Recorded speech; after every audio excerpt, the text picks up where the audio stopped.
guys, welcome back to my channel. So today I'm going to be installing this wig. This is a black ombre 4x4 lace wig I'm having here. I got this from AliExpress. I will leave it in the description below. So this style, it's not going to be that hard for today. It's going to be really easy. And also the lace is a HD. It's really nice. Look at that. Just like how plucked it is.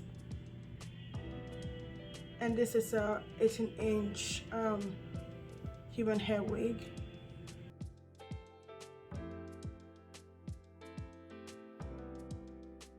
I'm gonna use my L'Oreal heat protectant.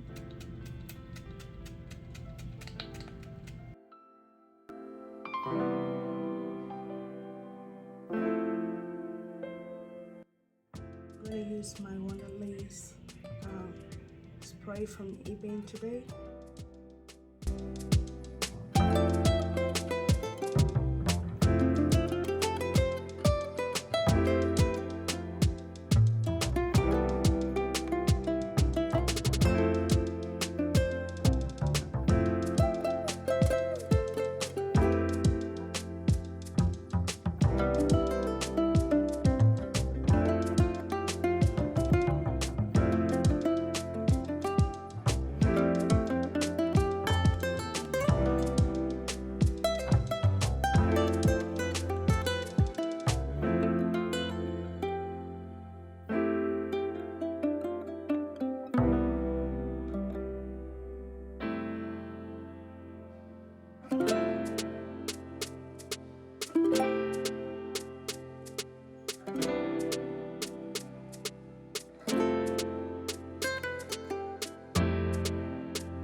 this wig is done, you guys. As you can see, it was not that hard. It was so easy and fast, you know, because it's 4x4 wig, you know. And I love this color. I so much love it. This is a 1B27 and ombre. I'm having right here an 18-inch 150 human hair wig. So I'll leave in the description below. I'll leave the link so you can check it out in case you're interested in it, because the hair is soft, less shading, and also I only went in with my heat comb just to straighten out this hair, and you see how it looks like, you know, it did straighten out. It's slicked all the way down, so that's what I love about this wig. So you guys, this is it for today. If you find this interesting, don't forget to like and subscribe to my channel so you can see more coming up, so you know you don't miss any. For now, I'm gonna catch you on my next video. Take care and bye.